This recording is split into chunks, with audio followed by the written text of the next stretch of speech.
When I was younger, right, in JC, I always wanted to be a...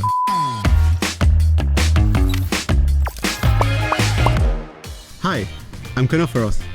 I'm head of Army Safety Inspectorate, and I'm here to answer some questions on Kopitalk.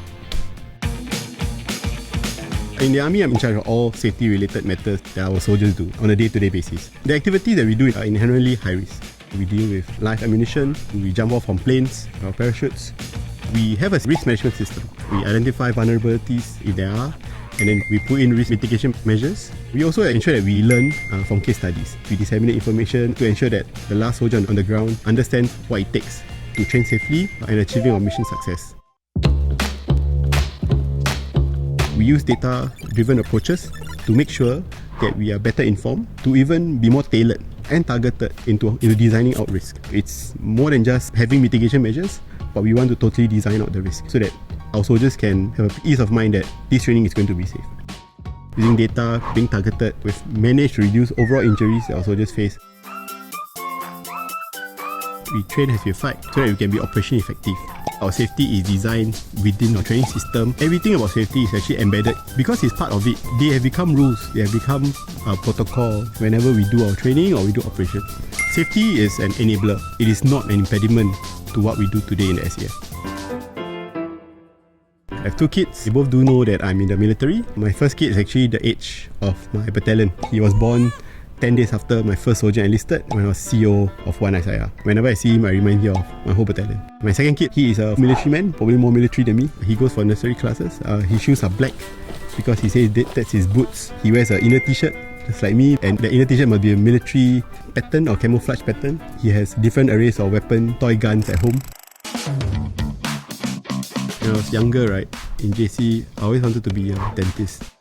During BMT, I felt that what could be a stronger purpose than serving my own country? The purpose of serving has always been the greatest. There's a greater purpose to myself. There are two memorable moments during my service in the Army, in the SAF. The first memorable moment was achieving the Jungle Confidence Course badge. I can really say that you wouldn't know how tough or challenging it was until you go through it yourself. And going through it with your buddies makes it even more memorable. You do it whatever little food you have, you eat whatever out there is in the jungle, you drink whatever you can find from the river, and at the same time you have to complete certain tasks all over a span of about 9 days.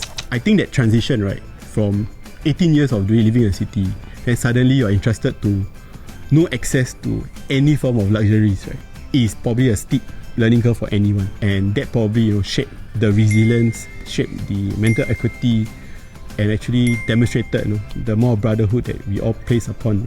With teams, we can definitely achieve more. The second event is actually Army Open House in 2022, when you see children, parents, families, or seniors all finding a place within the Army that they could resonate with. I think that really showed the character of the Army. The efforts put by my team was worth every sweat that we put in to make sure it was a successful Army Open House. My belief in being a leader stems from 3 P's: purpose, professionalism, and people. And over the years, I think purpose really must know the why, professionalism must know the what, right? And people must know the who.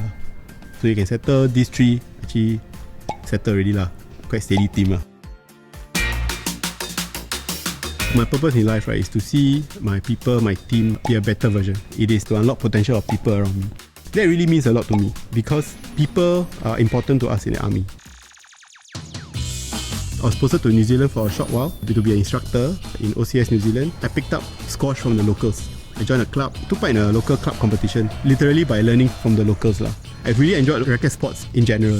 So squash, badminton, tennis. To those who are coming into the Army, your safety is my priority. Thank you for watching this episode of Kopitalk. Remember, stay sharp and be exceptional in safety always. Goodbye.